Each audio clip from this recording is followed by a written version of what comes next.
అసలు నేను ఎవరిని, నేను ఎట్లా వచ్చాను ఈ ఉనికిలోకి? ఒకప్పుడు ఉనికిలో లేని నేను ఉనికిలోకి వచ్చాను. మళ్ళా కొన్ని సంవత్సరాల తర్వాత ఉనికి కోల్పోయి అదృశ్యం అవుతున్నాను. అసలు ఎందుకు వచ్చాను, ఎందుకు ఈ మనుగడ సాగుతుంది, అదృశ్యమై ఎక్కడికి పోతున్నాను అనే జ్ఞానం ఉండొద్దంటాయా? ఉండాలా లేదా? పెద్దగా చెప్పండి, టైం అవుతుంది. ఉండాలి. ఎవరు పంపించారు నన్ను ఈ భూమి మీదకి? ఎవరు సృష్టికర్త? ఆయనే. ఎందుకు?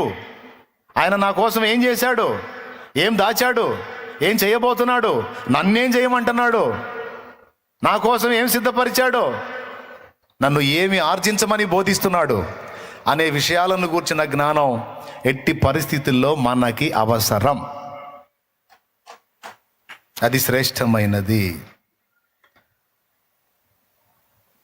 లేకపోతే బుద్ధిహీనుల కథలో మూర్ఖుడైన రాజుని గురించి నేను చెప్తాను చూడు, ఒక జోకు, అలా అయిపోయింది బతుకు. అలా కాకూడదు. బుద్ధిహీనుల అధిపతి అని ఒక ఎగ్జాంపుల్ చెప్పాను చాలా రోజుల క్రితం. అట్లా ఉంటుంది బ్రతుకు. రాజు ఒకడికి వాళ్ళ రాజ్యంలో బుద్ధిహీనులు ఎంతమంది ఉన్నారో తెలుసుకోవాలని ఆశ కలిగి, అరే మన రాజ్యంలో బుద్ధిహీనులందరినీ పోగు చేసి తీసుకురారా మంత్రి అని చెప్పాడంట. వాడు పోగు చేశాడు. అందరిలో ఒకరిని పిలిచాడు, వాడికి ఒక దండం బహుకరించాడు. దాని మీద బుద్ధిహీనుల అధిపతి అని రాసుంది.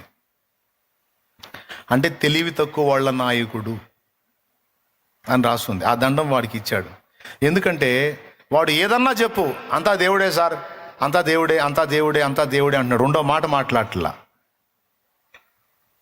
వీడికి మించిన బుద్ధిహీనుడు ఇంకొకళ్ళు లేడురా అని రాజు ఫిక్స్ అయిపోయి వాడికి ఆ దండం బహుకరించాడు. కొద్ది రోజులు గడిచింది, రాజు మంచాన పడ్డాడు.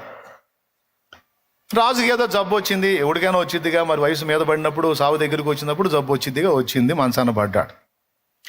అరే రాజుగారు చచ్చిపోతున్నాడంట, పాపం వయసు మళ్ళిందిరా, పాపం చావుకు దగ్గర అయ్యాడు, పలకరిద్దాం చూద్దాం రాజునని జనం అంతా క్యూ కట్టారు. అందరూ చూడటానికి వెళ్ళి చూసి వస్తున్నారు.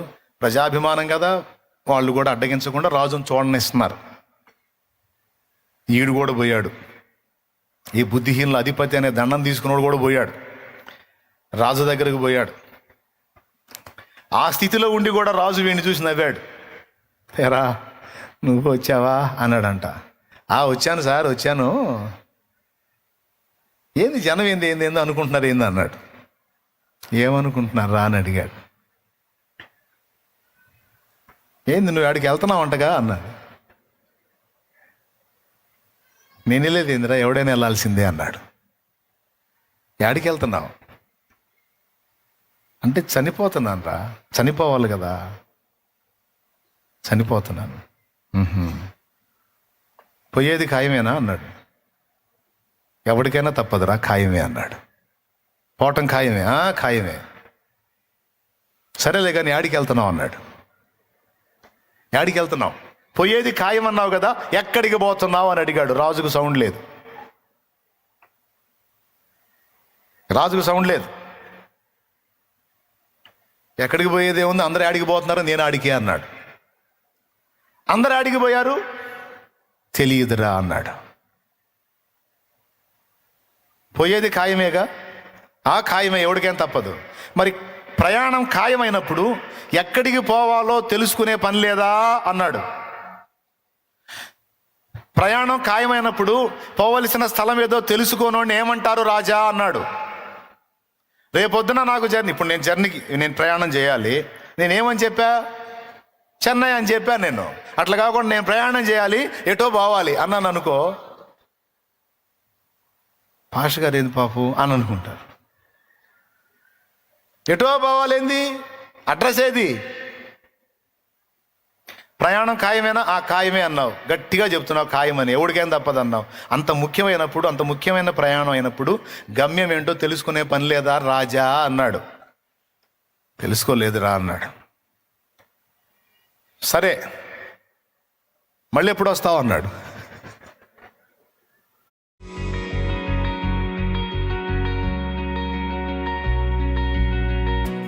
చూడండి వాడి ప్రశ్నలు పిచ్చి ప్రశ్నలా. మళ్ళీ ఎప్పుడు వస్తావు అన్నాడు. పోయేది ఖాయమన్నావు, పోక తప్పదన్నావు. ఎక్కడికి పోతున్నావు అంటే తెలియదు అన్నావు. సరే ఇదన్నా చెప్పు, ఎప్పుడు వస్తావు అన్నాడు. ఇంకా వచ్చేది ఏమి ఉండదురా అన్నాడు రాజు. మళ్ళీ తిరిగి రావా? ఇంక రాదు. ఎవడు రాడురా? నేనే కాదు, ఎవడు రాడు. ఎవడో సంగతి అవుతుంది, నీ సంగతి చెప్పు. నువ్వు రావా? రాను. ప్రయాణం ఖాయమైనప్పుడు, అది తిరిగి రాని ప్రయాణం అయినప్పుడు ఎక్కడికో తెలుసుకోవద్దా?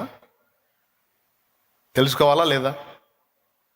సో రెండిట్లో నువ్వు తేడా పడ్డావు. సరే మూడోది చెప్పు. మరి ఏం తీసుకొని పోతున్నావు వాడికి అన్నాడు. అక్కడే ఉండబోతున్నావు కదా, ఇక అక్కడే ఫిక్స్ కదా, ఏం తీసుకొని పోతున్నావు అని అడిగాడు. మూడో మాట, ఏం తీసుకెళ్లాలో కూడా తెలియదురా అన్నాడు. ఎగాదిగా చూసి మహారాజా చేతులు చాపు అన్నాడు. ఆ పండుకొని అట్ట చేతులు చాపాడు. వీడు తెచ్చిన దండం వాడి చేతిలో పెట్టి, ఇది నా దగ్గర ఉండటం కంటే నీ దగ్గర ఉండటం కరెక్ట్ అన్నాడు. ఎందుకు? కీలకమైన ప్రశ్నలు 3 అడిగా నేను.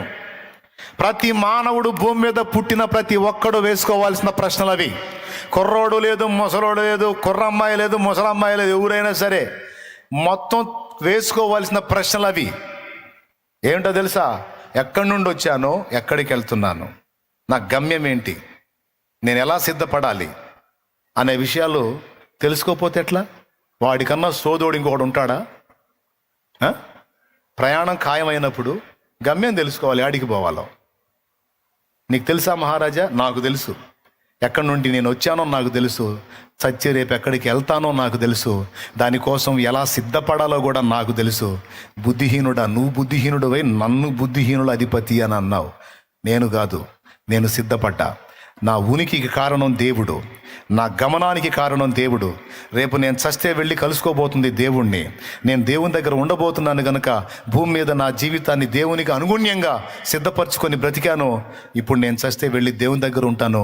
దేవుని దగ్గర నా స్వాస్థ్యం నాకుంది, ఈ నిశ్చయత నాకుంది. కానీ నీకు లేదు కదా వెర్రివాడా అన్నాడు.